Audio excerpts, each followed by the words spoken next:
করেছি সেটা আপনি দেখবেন, জনগণও দেখবে বলে আশা করি। আমি আমার বক্তব্যে বারবার বলে এসেছি, বাংলাদেশে এখন যারা রাজনীতির দায়িত্ব নিয়েছে, রাষ্ট্র পরিচালনা, রাষ্ট্র মেরামতের, তাদের হাতে বাংলাদেশের রাজনীতির ভবিষ্যৎ মোটেও নাই। এটা চলে গেছে আটলান্টিকের ওপারে। আমি সবসময় আমার বক্তব্যে ভারত বিরোধিতা করে এসেছি। আমি ভারতের আধিপত্য এক মুহূর্তের জন্য বাংলাদেশে মানতে পারি না। আমি বলেছি ভারতীয় হিন্দুত্ববাদ আর আধিপত্যবাদ থেকে বাংলাদেশ মুক্ত হয়েছে, কিন্তু মার্কিন আগ্রাসন ধেয়ে আসছে। এখন যদি এখানে আমি মনে করি যে পশ্চিমা দুনিয়ার তিনটা এজেন্ডা, একটা হচ্ছে বর্তমান সরকারকে বসানো। বর্তমান সরকার যে গঠন করা হয়েছে এটা তো কোনো বিপ্লবী সরকার হয়নি। আমি তো চেয়েছিলাম প্রত্যেক মূলধারা রাজনৈতিক দল থেকে ঘাঘু রাজনীতিবিদ যারা তৃণমূল থেকে রাজনীতি করে এসেছে তাদেরকে নিয়ে একটা ইন্টারিয়াম গভর্নমেন্ট হবে, তা তো হলো না। বরং আমি মনে করি এটা পশ্চিমা দুনিয়ার, একটু বলি বরং পশ্চিমা দুনিয়ার যে প্রেসক্রিপশন ছিল ওই অনুযায়ী বর্তমান সরকারটা গঠন করা হয়েছে, যে কারণে এরা দেশের কোনো সংস্কারও করতে পারবে না, মেরামতও করতে পারবে না, যা আমরা ইতিমধ্যে এতদিন দেখেছি। দ্বিতীয় কথা হচ্ছে, এখন আমি যা দেখতে পাচ্ছি বাংলাদেশ মার্শাল লর দিকে যাচ্ছে, তারপর আমার অ্যানালাইসিস হচ্ছে এটা সিভিল ওয়ারের দিকে চলে যাবে, এবং ফ্রি ফেয়ার ইলেকশন হয় কিনা আমি শঙ্কায় আছি, জানি না, আমার শঙ্কা ভুল হতেও পারে। ওকে, আপনি দ্বিতীয় কথা হচ্ছে, আমি একটু মাঝখানে একটু হারাই ফেলবো, সেই জন্য আমি একটু বলি, আপনি যে ঘাঘু রাজনীতিবিদদের সমন্বয়ে সরকার গঠনের কথা বলছিলেন তাদের দুই একজনের নাম কি বলবেন, যে এরা থাকলে আপনি বুঝতে পারতেন যে এরা ঘাঘু রাজনীতিবিদ থাকছে সরকারে? যেমন মনে করেন বিএনপি থেকে দুই একজন নেওয়া যেতে পারতো, জামাত ইসলামের ডক্টর শফিক সহ আরো কিছু অভিজ্ঞ কিছু নেতা নেওয়া যেতে পারতো, এবং আরো যেমন ছাত্র সমন্বয়কদের থেকে যারা যেমন তাদেরকে যারা বুদ্ধিভিত্তিক নেতৃত্ব দিয়েছে তাদের রাখা যেতে পারতো। অর্থাৎ বাংলাদেশের যে রাজনীতি করবে তারা বাংলাদেশের ইতিহাস, ঐতিহ্য, এই জাতির নৃতত্ব সম্পর্কে জানা থাকতে হবে, নতুবা এই জাতিকে কেউ শাসন করতে পারবে না। যারা এখন শাসন করতেছেন তাদেরকে আপনি এর যোগ্য মনে করেন না, এবং আপনি মনে করেন একটা সিভিল ওয়ারের দিকে, একটা মার্শাল লর দিকে? তাদেরকে আমি অযোগ্য বলছি না, কিন্তু রাজনীতির ময়দানে তারা খুব যোগ্য নয়। তারা যদি খুবই যোগ্য হতো তাহলে দেশ কি এই অবস্থায় যায়? এখন লুটপাট ধর্ষণ যেভাবে বেড়েছে, এখন এটা তো স্বাভাবিকই মনে হচ্ছে যে দেশ কোনো ভালো গন্তব্যে যাচ্ছে না। এখন আমার কথাটা শুনুন, আমি আগ থেকেই বলে এসেছি, এই সবগুলো বিপদ হুমকিকে ওভারকাম করা যেত, এবং মার্কিন আগ্রাসনকে ঠেকিয়ে আমরা একটা সুন্দর বাংলাদেশ ফেয়ার এবং ফ্রি ইলেকশনের মাধ্যমে করতে পারতাম। এটার দায়িত্ব যদি ইসলামপন্থীগণ নিতেন। এখন ইসলামপন্থী কারা? শুধু জামাত ইসলামীকে তো দিলে হবে না। এদেশে 3 থেকে 3.5 লক্ষ মসজিদের ইমাম হচ্ছে হেফাজতের লোক, তারা হচ্ছে মসজিদগুলোকে কন্ট্রোল করে, এবং প্রত্যেকটা সমাজ কিন্তু এখনো মসজিদ কর্তৃকই নিয়ন্ত্রিত। ইমাম সাহেবের কথাটাই সমাজের লোক শুনে। তো বোঝা যাচ্ছে বাংলাদেশের রাজনীতিতে মূল শক্তি হিসেবে আসতে পারে হেফাজত ইসলাম বাংলাদেশ, তাদেরকে নিতে হবে। জামাত ইসলামী আছে, খেলাফত আছে, অন্যান্য ইসলামী দলগুলোকে নিয়ে যদি একটা অ্যালায়েন্স করা যেত তাহলে বাংলাদেশে যে কোনো আগ্রাসনও ঠেকানো যেত, ফ্রি অ্যান্ড ফেয়ার ইলেকশনও করা যেত, এবং অন্তত শতাধিক আসন নিয়ে ইসলামপন্থীগণ সংসদে যেতে পারত। ওকে, ইসলামপন্থীদের কথা যেহেতু আসলো, মানে আপনাকে প্রথমে একটু প্রশ্ন করে রাখতে চাই যে আপনি নতুন রাজনৈতিক দল ঘোষণা অগাস্টে দিয়েছিলেন, আপনার রাজনৈতিক দর্শনের কথাও বললেন যেটা অনেকের থেকে আলাদা। বর্তমানে যেসব রাজনৈতিক ইসলামী আদর্শে অনুপ্রাণিত রাজনৈতিক দল আছে, জামাত ইসলামী সহ, তাদের কারোর সাথে যুক্ত হওয়া বা তাদের কারোর ব্যাপারে মানে তাদের অন্তর্ভুক্ত হওয়ার কি আপনি ভাবছেন, বা তাদের কাউকে আপনি সহি ইসলামিক আদর্শে অনুপ্রাণিত রাজনৈতিক দল মনে করেন কিনা? দেখুন, আমি আগে বলেছি যে আমি অ্যাপ্লাইড পলিটিক্স করি না, আমি থিওরিক্যাল পলিটিক্স করি, কারণ আমি খেলাফার আদর্শে বিশ্বাসী, আমি ডেমোক্রেসিতে বিশ্বাসী নই। আমি মনে করি ডেমোক্রেসি বা গণতন্ত্রটা পৃথিবীর মানুষকে প্রতারিত করছে। ডেমোক্রেসি বা গণতন্ত্রের সুবিধা নিচ্ছে আমেরিকা এবং কয়েকটা ইউরোপিয়ান দেশ। আমাদের মতো তৃতীয় বিশ্বের দেশগুলো গণতন্ত্রটাই আমাদের জন্য অভিশাপ।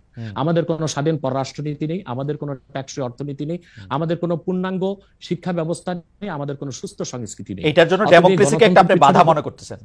এই যে নাই যে অভিশাপ মনে করি, তাহলে তো এই জন্য এখন যারা বাংলাদেশে রাজনীতি করছে ইসলামী রাজনীতির ব্যানারে, তা তো ডেমোক্রেসি করছে, অথবা আমি তাদের সাথে যুক্ত হওয়ার প্রশ্নই আসে না। তবে তারা যেন সুবিধাজনক ভাবে সংসদে যেতে পারে, বিরাট সংখ্যক একটি প্রতিনিধি দল নেই, সেটা আমি চাই। এটা শরীয়তের একটা বিধান আছে, আর জারুরাতু তাতাকাদ্দারু বিকাদরি জারুরা। ডেমোক্রেসিকে আমি পছন্দ করি না, কিন্তু বিশেষ মুহূর্তে বড় বিপদকে ঠেকাতে মাঝে মধ্যে হারাম জিনিসটাকে কিছু সময়ের জন্য হারাম জেনে কিছু সময়ের জন্য শিথিলতায় যাওয়া যায়। সেজন্য আমি মনে প্রাণে চাই, আমি খেলাফায় বিশ্বাসী হলেও এদেশে যারা ইসলামী রাজনীতির ব্যানারে আন্দোলন করছে সর্বোচ্চ সংখ্যক আসন নিয়ে তারা সংসদে যান। কিন্তু তাদের মধ্যে তো অনেকগুলি ফ্র্যাকশন আছে, একজন আরেকজনের ঠিক বিশ্বাস করে না। জামায়াতে ইসলামীকে যেমন ধরেন, জামায়াতে ইসলামী অনেক ইসলামিক রাজনৈতিক দলের কাছেই খুব গ্রহণযোগ্য দল না। আমরা দেখেছি দেখেছি যে হেফাজতে ইসলামীর আন্দোলনের ক্ষেত্রে শেখ হাসিনাকে কওমি জননী উপহার দেওয়া, শেখ হাসিনার সাথে হাতকে শক্তিশালী করার জন্য হেফাজতের বিভিন্ন নেতৃবৃন্দের বিভিন্ন সময় সার্বিক অবস্থান জামাতে ইসলামীকে ঠেকানোর জন্য হয়েছিল। আপনি নিশ্চয়ই খেয়াল করেছেন। আমি এই ফ্র্যাকশনগুলো আলাদা আলাদা করে বলতে পারি। চরমোনাই সাহেবের যে একমত নই, এটা আমি একমত নই। হেফাজত ইসলামী আর জামাত ইসলামের মধ্যে, জামাত ইসলামের আমি বলি এক হচ্ছে জামাত ইসলামীর যিনি প্রতিষ্ঠাতা ছিলেন আবুল আলা মওদুদী, তিনি মুহাদ্দিসও ছিলেন না, মুফাসসিরও ছিলেন না, তবে তিনি ছিলেন দার্শনিক এবং রাষ্ট্রচিন্তক।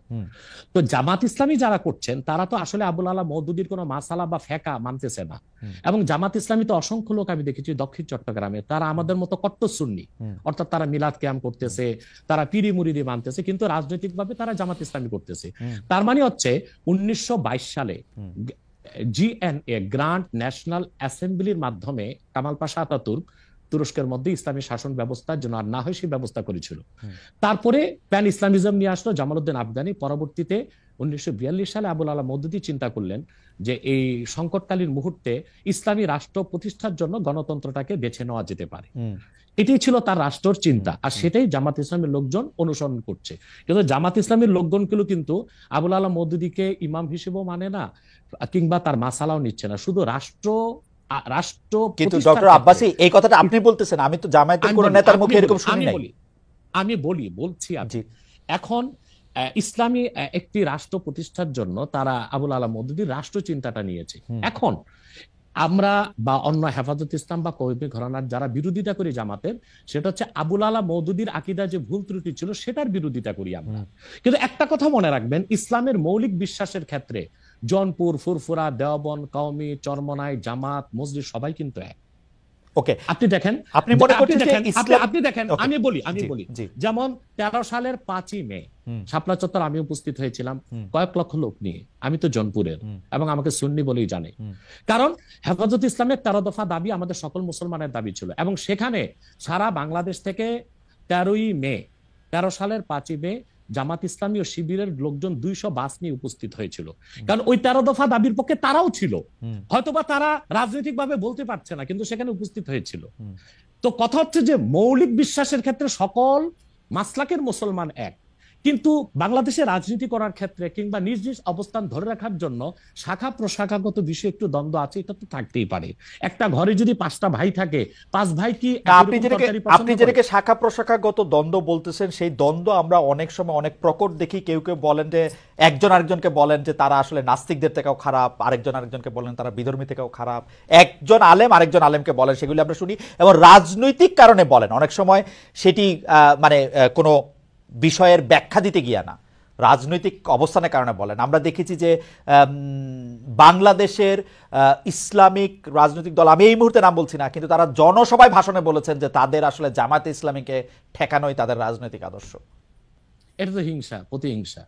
তো সেইটা তো আমি বলি একটা আপনাকে উদাহরণ দিচ্ছি। যেমন জামাত ইসলামীর যারা বিরোধিতা চরম পড়ে, আমি তো জামাত ইসলামের সমালোচনা করি গঠনমূলক, যেটা তাদের সংশোধন করা দরকার সেটা করতে হবে। কিন্তু আমি কি কখনো বলতে পারি যে জামাতের লোকজন নাস্তিকদের চেয়েও খারাপ? এটা কি বলা যায়?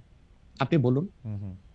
এখন মনে করেন 13ই মে আপনি বলছেন, সেটা বলছি না, কিন্তু আমি বলছি একজন ইসলামী আলেম বলে আমরা একজনকে চিনি, তিনি আরেকজনকে বলতেছেন। আমি তাকে চিনি। ওই লোকটা যে লোকটা বলেছেন তার নামটা আমিও নিব না, কিন্তু বাংলাদেশে এমন অনেক ইসলামী রাজনীতির ব্যানারে রাজনীতি করছেন যারা কিনা মোসাদ বা র কিংবা সিআই এর পেইড এজেন্ট হয়ে বসে আছেন। এখন রাজনৈতিক আক্রোশে অনেকে অনেক কথাই বলে। যেমন জামাত ইসলামীর বিরোধিতা করতে যে ফরিদউদ্দিন মাসুদ এবং কিছু আলেম শাহবাগীদের সাথে একাত্মতা ঘোষণা করছে। এটা কেন করছে? তাহলে কি শাহবাগী না, তাহলে কি মতিউর রহমান নেজামী, দেলোয়ার হোসেন সাইদি তাদের চেয়ে ভালো ছিল শাহবাগীরা? যে মতিউর রহমান নেজামী, দেলোয়ার হোসেন সাইদি বা জামাতের যাদের ফাঁসি হয়েছে তাদের ফাঁসি রায় কার্যকর করতে ফরিদউদ্দিন মাসুদ শাপলা চত্বরে চলে গেছে, শাপলা চত্বর না শাহবাগ চত্বরে চলে গেছে, নাস্তিক ব্লগারদের সাথে একাত্মতা ঘোষণা করছে। তো বুঝাই যাচ্ছে এটা একটা রাজনৈতিক আক্রোশ ছিল, রয়ের পারপাস সার্ভ করার জন্য এই কাজটা করেছিল কিছু আলেম। অথবা ওই ধরনের কোন আলেম কি বললো, তার মুরিদ কত, তার জনসংখ্যা কত, সেটা কোনো দেখার বিষয় না। সেটা বুঝাই যাচ্ছে কোন একটা ইন্টেনশন থেকে সে কাজটা করেছে বা বলেছে। কিন্তু আমাদেরকে তো ইনসাফে থাকতে হবে। আমরা আবুল আলা মওদুদীর বা জামাত ইসলামীর সমালোচনা গঠনমূলক ভাবে করে আসছি, করতেছি। যেমন আমি জামাত ইসলামী মানে আপনি যেমন বললেন যে মওদুদী সাহেবের ফিলোসফিটা জামাতে ইসলামী আসলে সেইভাবে নিতেছে না, কিন্তু আমি কিন্তু ডক্টর আব্বাস, আমি কিন্তু এই কথা জামাতে ইসলামের কোন শীর্ষ নেতৃত্বের কাছে শুনি নাই। সত্যি কথা বলবে না। হ্যাঁ, বলবে না কেন বলবে না? কেন তারা যদি এটা না নেয় তাহলে এটা বলবে না কেন? হতে পারে এই জন্য বলবে না যে আপনার কর্মীদের মনোবল ভেঙে যাবে। কিন্তু আমি শীর্ষ নেতাদের মুখে শুনেছি, দেলোয়ার হোসেন সাইদী সাহেব একজন বাংলাদেশে জাদ্রেল একজন স্কলার ছিলেন, এবং আপনি জানেন তার জনপ্রিয়তা এখনো কিন্তু একেবারে আকাশ ছোঁয়া, আলহামদুলিল্লাহ। সেটা বলি, সাইদী সাহেব ব্যক্তিগত জীবনে আবুল আলা মওদুদীর কোনো মাসালা মেনেছিলেন? তিনি তো হানাফি মাযহাবের মতে নামাজ পড়তেন, লম্বা দাড়ি রাখতেন, এবং তিনি পীর ঘরানা থেকে এসেছেন। তার বাবা ছিলেন ফুরফুরার মুরিদ। ডক্টর আব্বাস, আমি একটা প্রশ্ন সরাসরি করি। ডক্টর আব্বাস, আমি একটা প্রশ্ন সরাসরি করি। আপনি সোজা সাপটা কথা বলেন, আপনাকে সরাসরি কথা বলি। এই মওদুদীর আদর্শটা জামাত সরাসরি অস্বীকার করা না পর্যন্ত আমি মওদুদী সাহেবের জায়গায় রাখতে চাই, কিন্তু মওদুদী সাহেবের আদর্শটা তারা সরাসরিভাবে ধারণ করার কথা বলে যে একটা ইসলামিক রাজনৈতিক প্ল্যাটফর্ম তৈরি করেছে, আপনি কি সেটাতে যাইতেন? সেইটা আপনি আমল করেন আর না করেন? তাহলে দুইটা কারণে যেতাম। তো জনাব সাইদী যে গিয়েছিলেন সেটাকে আপনি সঠিক মনে করেন? না, সাইদী সাহেব কেন গিয়েছিলেন সেটা তার, আপনি বলতেছিলেন যে তিনি আমলটা করেন নাই, কিন্তু আদর্শের এই ঘরানায় কি আপনি আসতেন? দেখুন, সাইদী সাহেবের একটা বক্তব্য আমি শুনেছি। তিনি একটা সাক্ষাৎকারে বলেছিলেন যে তিনি দেখেছেন ইসলামী রাষ্ট্র প্রতিষ্ঠা করার জন্য যে জনবল দরকার, যে কাজকর্ম দরকার, উনি সেটা জামাতের মধ্যে পেয়েছিলেন। সেজন্য তিনি জামাতের রাজনীতিতে ছিলেন। কিন্তু ব্যক্তিগত জীবনে তিনি তো হানাফি মাযহাব মেনেছেন, আহলুস সুন্নাহ ওয়াল জামাতের আকীদা বিশ্বাসী লালন করতেন অধিকাংশ ক্ষেত্রে, এবং তিনি পীর ঘরানার ছিলেন এবং পীর মাশায়েখদেরকে যথেষ্ট শ্রদ্ধা করতেন। আমি আগেই বলেছি যে বাংলাদেশে জামাত ইসলামী আকীদাগত দিক দিয়ে আবুল আলা মওদুদীর আকীদা সবাই গ্রহণ করে নাই। দক্ষিণ চট্টগ্রামে যারা জামাতের নেতা আমির, তারা আমাদের সাথে দক্ষিণ চট্টগ্রামে, আচ্ছা, এই ব্যাপারে আপনার বক্তব্য পরিষ্কার। আমি এই ব্যাপারে আবার উত্তরবঙ্গে যারা জামাতের নেতা তারা লামাযহাবী, তারা মাযহাবী মানেন না। সেজন্য আমি বলেছি আবুল আলা মওদুদী তিনি কোনো ইমাম ছিলেন না, তিনি ছিলেন রাষ্ট্রচিন্তক, দার্শনিক। তো তিনি একটা ইসলামী একটি শরিয়া রাষ্ট্র কায়েমের জন্য তিনি যে রাজনৈতিক দর্শন দিয়েছিলেন সেটা জামাত নিয়েছে। কিন্তু আবুল আলা মওদুদীর আকীদায় যথেষ্ট ত্রুটি ছিল, সেটা আগেও বলেছি, এখনো বলছি। এবং জামাত ইসলামী যেহেতু ডেমোক্রেসির চর্চা করে, তাদের সাথে আমার যাওয়ার প্রশ্নই আসে না। তবে আমি আবারও বলছি, চরমনাই হোক, জামাত হোক, মজলিস হোক, তারা সবাই মিলে অ্যালায়েন্স করে সংসদে একটা বিরাট সংখ্যক প্রতিনিধি দল নিয়ে থাকুক, এটা আমি চাই। ওকে, আমি জাস্ট এটাতে একটা ছোট্ট করে একটা জিনিস যোগ করে আমি জামাতের এবং রাজনৈতিক প্রসঙ্গে আসবো। আমি শুধু একটু ধর্মীয় প্রসঙ্গে একটু আসতে চাই। আপনি লামাযাবিদের কথা বললেন, লামাযাবিদের অনেকেই, আপনি যে নিজেকে একজন গর্বিত কট্টর সুন্নি বলে পরিচয় দিচ্ছেন, সেই জায়গায় আপনাদের বিশ্বাস এবং ধর্মাচরণে, যেটাকে ঈমান আর আকীদা বলা হয়, সেটার মধ্যে অনেক ত্রুটি রয়েছে বলে তারাও মনে করেন, এবং তারা এই ব্যাপারটা নিয়ে তারা একটা অবস্থান নিয়ে থাকেন বিভিন্ন জায়গায়। এমনকি মসজিদের ক্ষেত্রে আলাদা করে ঘোষণা দিচ্ছেন যে এটা হচ্ছে ঠিক এইভাবে পড়ার মসজিদ, এইটা এইভাবে নামাজ পড়ার জিনিস। এই ব্যাপারটাকে আপনি কিভাবে ডিল করেন? মানে এটা কি আপনার কাছে কি মনে হয়? দেখুন কথা হচ্ছে যে যারা লামাযহাবী, তাদের লামাযহাবীরা পৃথিবীর কোন মুসলিম রাষ্ট্রে স্বীকৃত নয়। যেমন সৌদি আরবিয়া, সৌদি আরবতে আব্দুর রহমান আস-সুদাইস কাবাগরের ইমাম সাহেব বলেছেন লামাযহাবী একটা বাতিল ফিরকা। সেখানে হাম্বলি মাযহাব চর্চা করা হয় এবং সেখানে কোরআন সুন্নাহ মোতাবেক চলার স্বাধীনতা দিয়েছে সৌদি সরকার। এবং রাষ্ট্রীয় অধিক মাসালার ক্ষেত্রে সৌদি সরকার হাম্বলি মাযহাবের মত নিয়েছে এবং ইমাম আবু হানিফার হানাফি মাযহাব থেকে মত নিয়েছে। যেমন শাফি, মালিকি, হাম্বলি তিন মাযহাবে বেনামাজি যদি মুসলিম হয় তাকে মৃত্যুদণ্ড দিতে হবে। কিন্তু ইমাম আজমের মাসালা হচ্ছে যে না, যদি কেউ মুসলিম পরিচয় দেয়, অমুসলিম নামাজ পড়বে না, এটি স্বাভাবিক। মুসলিম যদি পরিচয় দেয় আর সে নামাজ না পড়ে, তাকে বেত্রাঘাত করা যাবে। এই ক্ষেত্রে সৌদি সরকার হানাফি মাযহাবটা নিয়েছে। তো লামাযহাবীটাকে, লামাযহাবী হচ্ছে সে কোনো মাযহাব মানে না। মূলত এটা ইংরেজদের এই ফিতনাটা তৈরি করে গেছে ইংরেজরা। পৃথিবীতে 200 বছর আগে লামাযহাবী বলে কোনো মত বা ফেরকা ছিল না, সালাফি নামে কোনো দল ছিল না, আহলে হাদিস নামে কোনো দল ছিল না। আমরা তো আহলে হাদিস। আহলে হাদিস কারা?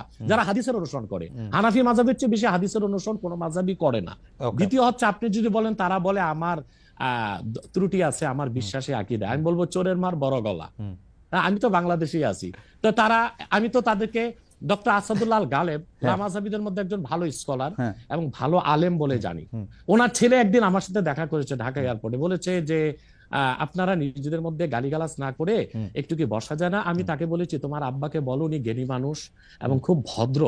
আসাদুল্লাহ গালেব সাহেব উগ্রপন্থী নন, তিনি খুবই ভদ্রভাবে কথাবার্তা বলেন এবং তিনি জ্ঞান রাখেন। আমি বলেছি তোমার আব্বাকে বলো লামাজাবিদের স্কলারদের সাথে আমরা বাহাস দরকার নেই, তাতে তো ঝগড়া হয়, আমরা সংলাপে বসতে পারি, দেখি আমরা কোন দলটি কোরআন সুন্নাহ মোতাবেক চলি, এটা আমাদের মধ্যে সংলাপ হতে পারে। এবং আমি আবারও আপনাকে বলছি ইসলামের মৌলিক বিশ্বাসের ক্ষেত্রে আহলে হাদিস লামাযহাবীরাও কিন্তু আমাদের সাথেই আছে, কিন্তু পার্থক্যটা কোথায়? পার্থক্যটা হচ্ছে যেমন মাযহাব মানবো কি মানবো না, কিংবা আমলিগত দিক থেকে কিছু আকীদাগত পার্থক্য আছে, আমলি দিক দিয়ে বেশি পার্থক্য। যেমন হচ্ছে আমরা বলি তারাবি 20 রাকাত, তারা বলে 8 রাকাত, আমরা বলি ওয়েতের 3 রাকাত, তারা বলে 1 রাকাত, কিন্তু কোন লামাযহাব বলে না ওয়েতের বলে নামাজ নাই, বলে ওয়েতের আছে 1 রাকাত। না না, আমি এরকম শুনছি, আমার এরকম শুনছি, আমার যে নামাজ পড়ার জন্য আলাদা মানে আলাদা, মানে এটা সকল দর্শকের জন্য বলছে যে আলাদা দাঁড়ানোর সিস্টেম বা ভঙ্গি বা স্টাইল লামাযহাবীদের, আপনাদের তো আপনাদের বলতে হচ্ছে দেখেন আমরা যারা আপনি বলেন বাংলাদেশে 3 থেকে 3.5 লক্ষ মসজিদ হানাফি ইমাম, কোন মসজিদ লেখা আছে হানাফি মসজিদ? কিন্তু বাংলাদেশে যে 200 লামাযহাবীদের মসজিদ আছে সেখানে তারা লিখে রাখছে আহলে হাদিস মসজিদ। তা বোঝা যাচ্ছে আহলে হাদিস মসজিদে আহলে হাদিসরাই ঢুকবে। তো বৈষম্য তো তারাই করছে, তারাই কিন্তু প্রমাণ দিচ্ছে তারা একটা ফেরকা, তারা একটা ভিন্ন দল। আমাদের হানাফিদের মসজিদে লেখা নেই হানাফি মসজিদ, ওখানে হানাফিও যাবে লামাযহাবীও যেতে পারবে। আপনি অবাক হবেন, আমাদের আব্বাসী মসজিদের যে মসজিদ, বড় মসজিদ, এখানে প্রত্যেক জুমায় প্রচুর লামাযহাবী আসে এবং তারা জোরে আমিন বলে এবং রফিয়া দান করে, আমাদের পক্ষ থেকে কোনো বাধা নাই। কিন্তু আমি যেহেতু আপনাকে ফলো করি, আমি আপনার বক্তব্যে অনেক সময় শুনছি যে তাদের সম্পর্কে আপনি খুব ভালো কথা বলেন নাই, মানে আমি যদি গালাগালি নাও বলি অনেক সময়, মানে আমি এই মুহূর্তে আমি বলবো না যে আপনি যেমন ডক্টর জনাব মিজানুর রহমান আজহারীকে আপনি যেমন কাফির বলেছেন, তেমন রাজ্জাক সাহেবকে আপনি কাফির বলেছেন কিনা, তবে আপনি বলেছেন কিনা এটা বর্ণনা করতে না পারলেও তাকে আলেমদের কাউকেও অনেক বড় গালি দিতে শুনেছি, মানে দাজ্জাল বা এরকম বলতেও শুনেছি আর কি। এইটা কি ঠিক আছে? মানে আমরা লোকরা কি করবো তাহলে? দেখুন, এটা ঠিক আছে, কেন ঠিক আছে সেটা হচ্ছে তাদের বক্তব্যগুলো এত মারাত্মক এবং বক্তব্যগুলো যখন আল্লাহ তার হাবিব মুহাম্মদ সাল্লাল্লাহু আলাইহি সাল্লামের সম্মানের খেলাফ যায়, তখন কিন্তু আমাদেরকে কঠোর ভাষায় তাদেরকে প্রতিহত করতে হয়। যেমন আপনি যে তরুণ বক্তার কথা বললেন, তরুণ বক্তা, সে লোকটা কি বলেছে? সে আল্লাহর হাবিব নূর নবীজি মুহাম্মদ মুস্তাফা সাল্লাল্লাহু আলাইহি সাল্লামের আরশচুম্বী সম্মানের খেলাফ, আল্লাহ তাআলার সম্মানের খেলাফ বক্তব্য দিয়েছে, হালাল শব্দ ব্যবহার করছে। এটা কি হয়? সে বলেছে আম্মা জান খাদিজা ভার্জিন ছিলেন না, আমার মাকে যদি কেউ বলে ভার্জিন ছিল না আমি মেনে নিব। সে বলেছে যে এরপর, কিন্তু স্যার আপনার কাছে কি মনে হয় না উনি তাকে আসলে অসম্মান করার জন্য একটা ফ্যাক্ট সামনে আনছে? না না না, এটা আপনাদের মৌলিক বিশ্বাসের মধ্যে একটা বড় ঘাপলা। আমার সাথে আপনার কথা বলার যে শব্দচয়ন, সেটা কখনো আল্লাহ তার হাবিব সাল্লাল্লাহু আলাইহি ওয়াসাল্লামের শানে ওই শব্দচয়ন ব্যবহার হতে পারে না। ইসলামী আইন শাস্ত্র স্পষ্টে এসেছে যে, দেখুন আমি আপনাকে একটা হাদিস শোনাচ্ছি, একটা হাদিসে কুদসি, আল্লাহ তাআলা তার হাবিব, আপনি একটু আপনার জন্য উপকার হবে, জনগণের জন্য উপকার হবে, একটা দলিলই যথেষ্ট। খন্দক যুদ্ধে আল্লাহর হাবিব সাল্লাল্লাহু আলাইহি ওয়াসাল্লামের আসর নামাজ কাজা হয়েছিল, আর উহুদ যুদ্ধে আল্লাহর হাবিব সাল্লাল্লাহু আলাইহি ওয়াসাল্লামের দাঁত শহীদ হয়েছিল।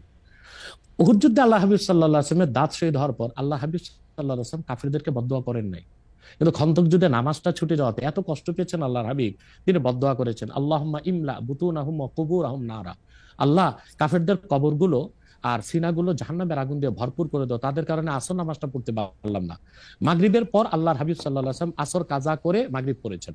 আল্লাহ তখন হাদিসে কুদসি নাজিল করেছেন, মুহাম্মদ সাল্লাল্লাহু আলাইহি ওয়াসাল্লাম আপনি উহুদে আপনার দাঁত শহীদ হয়েছে, আপনি মাফ করে দিয়েছেন, কিন্তু খন্দকে নামাজ চলে গেছে, আমার হকটা মাফ করলেন না। আল্লাহ সেদিন নিয়ম করে দিলেন, আল্লাহ বললেন যে আপনার উম্মতের মধ্যে কোনো ব্যক্তি যদি সারা জীবনও নামাজ না পড়ে সে কাফের হবে না, গুনাহগার হবে, পানিশমেন্ট পাবে, কিন্তু ওয়ামান তাআনা শাআরাতাম মিন শাআরাতিকা ইয়াকফুর, কিন্তু আপনি মুহাম্মদ সাল্লাল্লাহু আলাইহি ওয়াসাল্লামের একটি চুল মোবারক নিয়ে যদি কেউ মন্তব্য করে সে কাফের হয়ে যাবে। তার মানে হচ্ছে আমার আপনার ক্ষেত্রে যে শব্দচয়ন চলে সেটা আল্লাহ তার হাবিব সাল্লাল্লাহু আলাইহি ওয়াসাল্লামের আরশচুম্বী শানে চলে না। এখন ইচ্ছাই হোক অনিচ্ছাই হোক ওই রকম শব্দ ব্যবহার যে করবে ইসলামী আইন শাস্ত্র মতে সে কাফের বলে ঘোষিত হবে। সেই একইভাবে আপনি মাওলানা রাজ্জাক বিন ইউসুফকেও আপনি বলছেন যে তার কিছু শব্দচয়ন নিয়ে আপনার আপত্তি ছিল, সেটা একইভাবে সেটা বলছেন সে মাওলানা রাজ্জাক বিন ইউসুফ সম্পর্কে।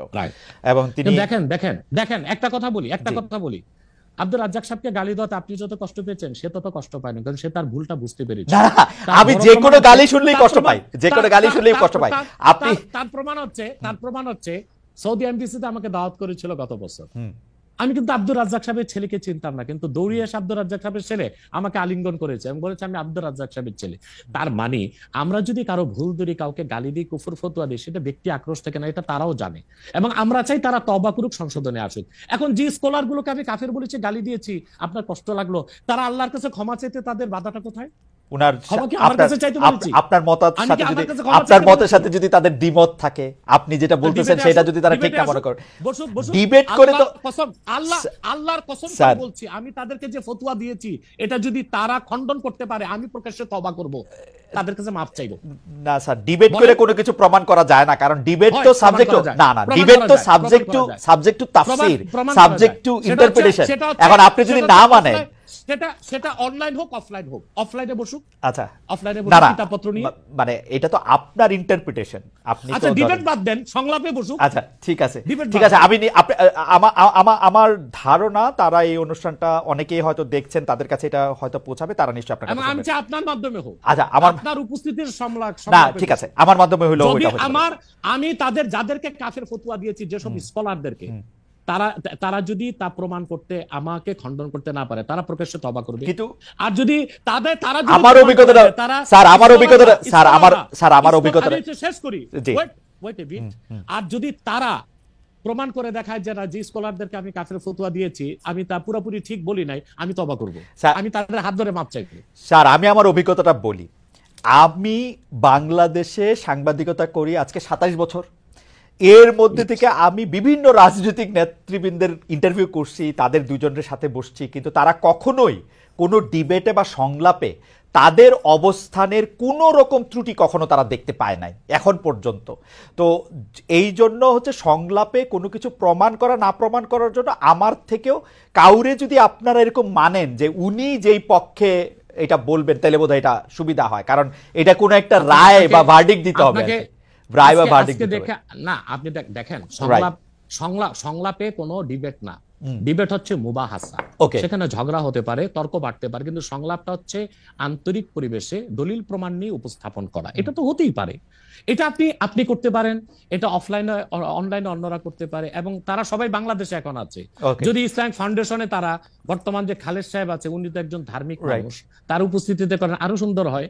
কিন্তু আমরা যাদেরকে, যে স্কলারদেরকে কুফর ফতোয়া দিয়েছি, সেক্ষেত্রে আমরা অনর এবং অবিচল। এবং আপনি যে স্কলারের কথা বলেছেন, সে আমাকে কথা বলতে চেয়েছে, আমি তার সাথে কথা বলিনি, এবং সে হয়তোবা আসতেও চেয়েছে, আমি অ্যালাউ করিনি। আমার শর্ত একটাই, যে আমি যে ফতোয়া দিয়েছি তা আমি প্রমাণ দিব, তারা তাদের স্কলার নিয়ে বসুক, যদি প্রমাণ দেয় আমি দিতে পারি, তাহলে ক্ষমা তো আমার কাছে চাইবে না, আল্লাহর কাছে ক্ষমা চাইতে কি ভাই লজ্জা আছে? না তা নাই, ঠিক আছে। আমরা আমাদের একটু একটা ঘটনা, স্যার এক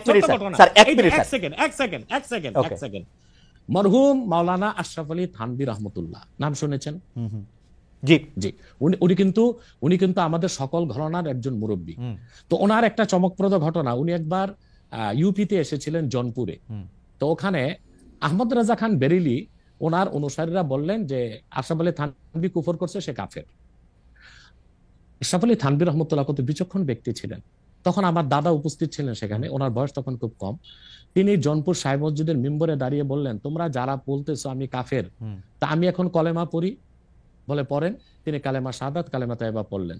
পড়ার পর বলে এখনো কি আমি কাফের? বলে না। তিনি তখন ওয়াজ শুরু করলেন। তিনি তার বক্তব্যে তখন আল্লাহর হাবিব নূর নবীজি মুহাম্মদ সাল্লাল্লাহু আলাইহি সাল্লাম এবং আল্লাহ তাআলার এবং ইসলামের সম্মান তুলে ধরলেন। তখন উপস্থিত লোকজন বলল, আমরা বেহুদাই তাকে কাফের মনে করেছি, বিভ্রান্ত হয়েছে আমরা। আসলে কি জানেন, আল্লাহর কাছে ক্ষমা চাইতে, ক্ষমা চাওয়াটা বিনয়ের কাজ। আদম আলাইহিস সালাম অপরাধ করে আল্লাহর কাছে ক্ষমা চেয়ে আদম হয়ে গেছে পৃথিবীর মানুষের জনক। আমি ছোট একটা, ইবলিস অপরাধ করে এলেমের কর্মী দেখিয়ে ক্ষমা করে নাই, ইবলিস হয়ে গেছে আজাজিল, অভিশপ্ত। আমি 20 সেকেন্ড একটু সময় চাই নিতেছি। Ashis, can we extend the programme for couple of more minutes? Doctor Abbasi, আমাদের সময় শেষ হয়ে আসছে, আমরা একটু সময়টা একটু আপনার থেকে একটু বেশি চাইতেছি।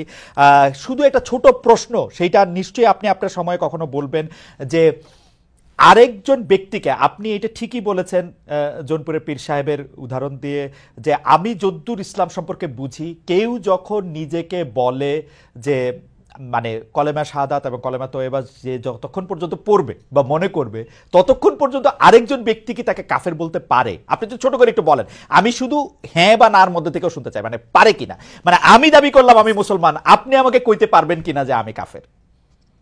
এই ক্ষেত্রে আপনাকে সংক্ষেপে মূলটা বলে দিচ্ছি। প্রথম হচ্ছে মমিন। মমিন হচ্ছে যে কালেমা শাহাদাতকে মনে বিশ্বাস করে মুখে স্বীকার করে।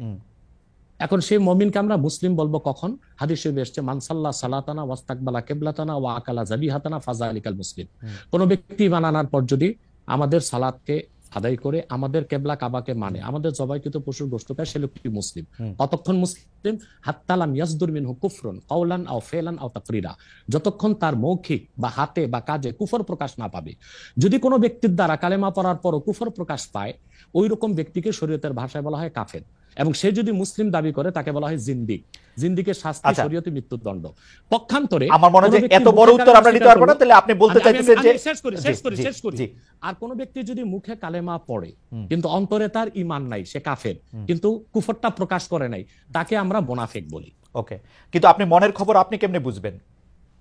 সেই জন্যই তো মুনাফিক বলবো, কিন্তু কুফর যখন প্রকাশ পাবে তখন তো বুঝেই নিলাম তার মনে কুফর আছে। আচ্ছা ঠিক আছে, এবার আমি অন্য প্রসঙ্গে আসি। ৫ আগস্টের পর ক্ষমতা বলের অনেক বেশি ঘনিষ্ঠ, অনেক বেশি প্রভাবশালী জামাতে ইসলামী, কিন্তু দলটির ৭১-এর ভূমিকা নিয়ে আগে যেমন আওয়ামী লীগ সমালোচনা করতো, এখন সেটা অনেকটা সেই জামাতের সমালোচনা করছেন বিএনপি নেতারা। জামায়াতের ৭১-এর ভূমিকা নিয়ে আপনি কি বলবেন, একটু যদি সংক্ষেপে বলেন যে জামায়াতের ৭১-এর ভূমিকা, পরে এখন বিএনপির অবস্থান এগেইনস্ট জামাতকে তারা মুনাফিক বলতেছে, মুনাফিক শব্দটা দিয়ে মনে পড়লো, এটাকে আপনি কিভাবে দেখবেন?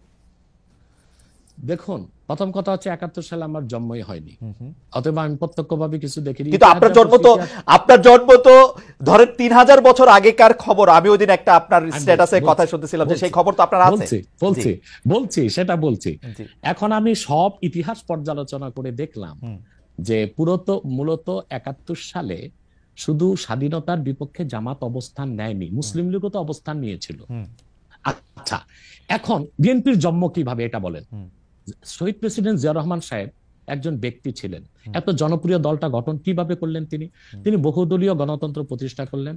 ওই প্ল্যাটফর্মে কারা জায়গা নিয়েছে? মুসলিম লীগের সব লোকগুলো এসে জায়গা নিয়েছে, যারা শেখ মুজিবের বিরুদ্ধে ছিল, আওয়ামী বাকশালের বিরুদ্ধে ছিল। এবং এখন বিএনপিতে যে লোকগুলোকে আপনারা দেখতেছেন, এরা অধিকাংশই কিন্তু ডানপন্থী, রাইটিস্ট এবং ইসলামিস্ট অনেক লোক আছে। পাশাপাশি ফখরুল সহ আরো কিছু লোক আছে, তারা কিন্তু বাম ছিল। ফখরুলের কিন্তু রাজনৈতিক নেতা হচ্ছে রাশেদ খান মেনন। আমি মনে হয় রাশেদ খান মেননে আমার ভুল না হলে জেলে আছে। তো তারা কিন্তু তারা এইরকম বিএনপিতে প্রচুর বামের ডান এসেছে, অর্থাৎ তারা বামের ডান হয়েছে এখন বিএনপিতে এসে। তো প্রচুর পরিমাণ মুসলিম লীগের লোক তো বিএনপি আছে, তারা তো স্বাধীনতার যুদ্ধের বিরোধিতা করেছিল মুসলিম লীগ থাকা অবস্থায়। তো শুধুমাত্র স্বাধীনতার যুদ্ধের বিরোধিতার জন্য জামাতকেই ধোলাই করবেন? তাদেরকে কি ধোলাই করা উচিত না? এখন প্রশ্ন হচ্ছে কেন ৭১ সালে জামাত, আমি এক কথায় উত্তর দিব যে ৭১ সালে বাংলাদেশের স্বাধীনতার বিপক্ষে অবস্থান নেওয়াটা জামাতের রাজনৈতিক ভুল সিদ্ধান্ত ছিল। যেহেতু এটা স্পষ্ট ছিল যে বাংলাদেশ থেকে প্রায় ১৯০০ কিলোমিটার দূরে পাকিস্তান, তো মাঝখানে সাগর এবং ভারত, সেখানে দুই জায়গায় দুইটা দেশ থাকতে পারে না। আমি বরং মনে করতাম তখন জামাতের এটাই সিদ্ধান্ত নেওয়া উচিত ছিল যে স্বাধীনতার পক্ষ নিয়ে নেওয়া, কিন্তু তারা নেয় নাই কেন? সেটা একটা জবাব তারা এটা দিয়ে থাকে যে তারা বুঝতে পেরেছিল বাংলাদেশ স্বাধীন হলে ভারত এখানে করবে, আধিপত্য বিস্তার করবে। এবং সেটা আমরা পরে দেখেছি, ভারত কিন্তু আধিপত্য বিস্তার করেছে। এবং শেখ মুজিবুর রহমানের মতো একজন নেতাও কিন্তু ভারতের আধিপত্য থেকে বাংলাদেশকে মুক্ত করতে পারে নাই। জিয়া কেন এত, জিয়া রহমান আমরা যে এত ভারতের আধিপত্যের কথা একটু খালেদ ভাই, একটু জিয়া রহমানের জনপ্রিয়তার মূল কি? জিয়া রহমানের জনপ্রিয়তার মূলে ছিল দুইটা বিষয়। একটা হচ্ছে তিনি ইসলামী মূল্যবোধী বিশ্বাসী ছিলেন, দ্বিতীয় হচ্ছে জিয়া রহমান ভারতীয় আধিপত্যবাদের বিরুদ্ধে অবস্থান নিয়েছেন। এই জন্যই তিনি জনগণের নিরঙ্কুশ সমর্থন পেয়েছেন। এবং বাংলাদেশে এখনো বিএনপি জনপ্রিয় দল, এবং এখনো ফ্রি ফেয়ার ইলেকশন হলে প্রায় ২০০। আমার মনে হয় যে আপনার এই রাজনৈতিক মানে বক্তব্য নিয়ে আসলে আমার আলাদা কিছু বক্তব্য আসে, সেটা নিশ্চয়ই আমরা একদিন এটা আলোচনা করবো নাকি, ভারতীয় আধিপত্যবাদ বলতে আমরা কি বুঝি, জিয়া রহমান সাহেব এবং জামাতে ইসলামী। এক কথায় বলে দিচ্ছি। দেখুন, ভারত ৭১ সালে আমাদের যে পক্ষ নিয়েছিল স্বাধীনতার যুদ্ধে, সেটা কেন নিয়েছিল? বাংলাদেশের স্বার্থে না। তারা ৬৫ যুদ্ধে পাকিস্তানের কাছে শোচনীয়ভাবে পরাজিত হয়েছিল, এবং ভারতীয় ট্যাঙ্কগুলোকে ডিনামাইট বেঁধে ইস্ট বেঙ্গল রেজিমেন্টের মুসলিম সৈন্যরা উড়িয়ে দিয়েছিল। ইস্ট বেঙ্গল রেজিমেন্টের মুসলিম সৈন্যদের কারণেই পাকিস্তান জয় পেয়েছিল। আমার মনে হয় যে এখন আমার মনে হয় যে পরবর্তীতে আপনার বক্তব্যটা ফ্যাকচুয়ালি ঠিক কিনা সেটা একটু পরীক্ষা করার দাবি রাখে। 65 সালে যুদ্ধে আসলে আচ্ছা কে আচ্ছা জয়ী আচ্ছা হয়েছিল, তাসখন্দে আচ্ছা যে একটু একটু যুদ্ধবিরতি একটু হয়েছিল সেটার মধ্যে একটু আসলে একটু কি শর্ত ছিল। আচ্ছা আমার মনে হয় ওইটা এগুলি পরে নিয়ে আমরা আমরা বসবো, আরেকদিন আমরা পরে আলোচনা করব বসবো। না, আরেকদিন আলোচনা হ্যাঁ করব পরে বসবো আমরা সেটা, সেটা। কিন্তু ভারত কখনোই আমাদের বাংলাদেশ একটা স্বাধীন সার্বভৌমত্ব রাষ্ট্র হিসেবে টিকে থাকুক এই জন্য সে সহায়তা করেনি। আবার গ্লোবাল পলিটিক্সে আমরা যদি দেখি তখন পাকিস্তানের পক্ষ নিয়েছিল আপনার আমেরিকা, আর ভারতের পক্ষে ছিল রাশিয়া, সেইভাবে এবং আসলে বাংলাদেশের পক্ষে নিয়েছিল রাশিয়া। ভারত পাকিস্তান এই বাইনারিতে সেটা বাংলাদেশকে বলি আসলে বলি আমি আমি আমি একটু বলি বলি এটা, কারণ এটা নিয়ে আর কথা বাড়ানো যাবে না। একটু ডক্টর শেষ আব্বাস আমি করি, বলি একটু একটু একটা পর্যায়ে যাই, জি। একটা পর্যায়ে যাই আমি। তো রাশিয়া পক্ষ নিয়েছিল, আর সবসময় ভারত তো কোনো শক্তি না, এটা রাশিয়ার লেসপেন্সারগিরি করে আর এখন আমেরিকার লেসপেন্সারগিরি করতেছে। এই জন্য তারা মূলত সদিচ্ছা নিয়ে বাংলাদেশকে সহযোগিতা করেনি 71 সালে। সেজন্য 6,000 কোটি টাকার অস্ত্র তারা চুরি করে নিয়ে গেছিল, এবং সেজন্য স্বাধীনতা যুদ্ধে নিয়াজি পরাজয় স্বীকার করা দরকার ছিল আমাদের ওসমান গনির হাতে, তার কাছে না করে ভারতীয় ওসমানী সেনাপ্রধানের কাছে করবে কেন, ওসমানী ওসমানীর কাছে কেন করে না? এসব থেকে বোঝা যায় ভারত একটা আক্রোশ থেকে এবং তার রাজনৈতিক উদ্দেশ্য অর্জন করার জন্য স্বাধীনতা যুদ্ধে আমাদেরকে সহায়তা করেছিল। পরবর্তীতে সে কি না করেছে, ফারাক্কা বাদ দিয়েছে। আমার মনে হয় যে এই পর্যন্ত এনাফ আমাদেরকে সেড এনাফ সেড শেখ হাসিনাকে 15 বছর এই ফেসিবাদের কাজে সহযোগিতা করেছে ভারত, হাজার হাজার মানুষকে হত্যার কাজে সে সহযোগিতা করেছে। অতএব এসব কেউ আমাকে প্রশ্ন করছেন, কেউ আমাকে প্রশ্ন করছেন। আমার মনে হয় যে আমার প্রশ্ন এটা ছিল না। যাই হোক, আপনি বলেছেন একটু একটু না আমার মনে হয় যে শেষ একটু একটু একটু কথাটা তো একটা দাড়ি কমা দিতে হবে তো ভাই।